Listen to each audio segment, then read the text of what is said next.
इमाम जो है वो खुतबा ख़त्म कर रहा हो तो लोग मस्जिद में आ रहे होते हैं और फिर बहुत जल्दी निकलने की होती है। इमाम के मिंबर पर बैठने से कबल मस्जिद में आने का रुझान पैदा करना चाहिए।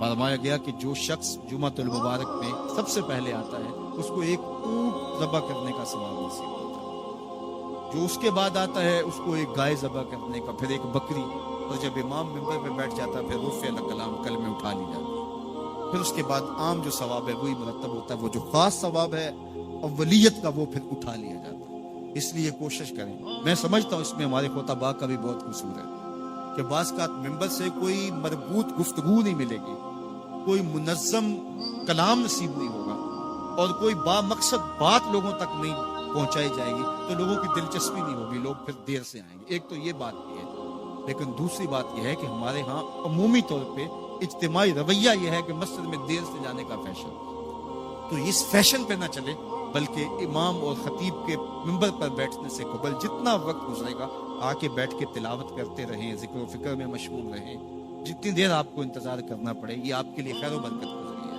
और फिर आएँ और पूरी गुफ्तगू सुने और उस गुफ्तगू का यकीनन नतीजा आपकी ज़िंदगी में मुरतब होगा। और अगर आप समझते हैं कि मैं बहुत ज़्यादा मसरूफ़ हूँ और कोई आपको काम है तो शरीयत ने आपको इजाज़त दी है कि आप लेट भी आ सकते हैं, लेकिन इज़ा नूदिया लिस्सलाति मिन यौमिल जुमुअति फस्अू इला ज़िक्रिल्लाहि वज़रुल बै, वो हुक्म दिया गया जब जुमे की अजान पुकारी जाए तो उसके बाद फिर आप कारोबार नहीं कर सकते, फिर कारोबार करना हराम हो जाता है आपको। वज़रुल बै, फिर खरीदो फरोख्त छोड़ दो, फिर तुम चल पड़ो अल्लाह के जिक्र की तरफ, फिर तुम्हारे ऊपर लाजिम है कि तुम जिक्र की तरफ चल पड़ो। तो इसलिए इस सहूलत से हमें फ़ायदा हासिल करना चाहिए कि अगर हम खुतबा पहला छोड़ते हैं और दूसरी अजान ये अजान है जिसके बाद कारोबार करना हराम है, अजान सानी है, ये सहूलत के लिए पहला वक्त अजमियों के लिए है ताकि जो है वो उर्दू में या अपनी ज़ुबान में अजमी ज़ुबान में भी कुछ कलाम सुन सकें।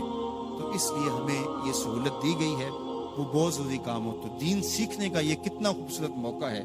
हर जुमे आपको किसी न किसी मौजू पे एक खतीब लेक्चर देता है, बात सुनाता है, और एक मौजू पर मुख्तलिफ अहादीस पुरानी आयात को पढ़ के मुताला करके नतीजा निकाल के आधे घंटे में पौने घंटे में आप तक एक पूरा मैसेज डिलीवर करता है।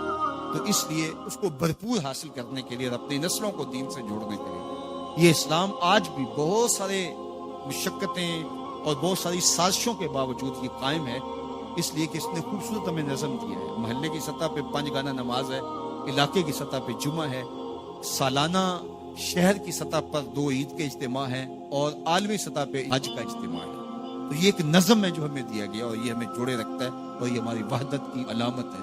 अल्लाह ताला हमें 5 गाना नमाज की तौफीक अता फरमाए और इहतमाम के साथ नमाज जुमा की तौफीक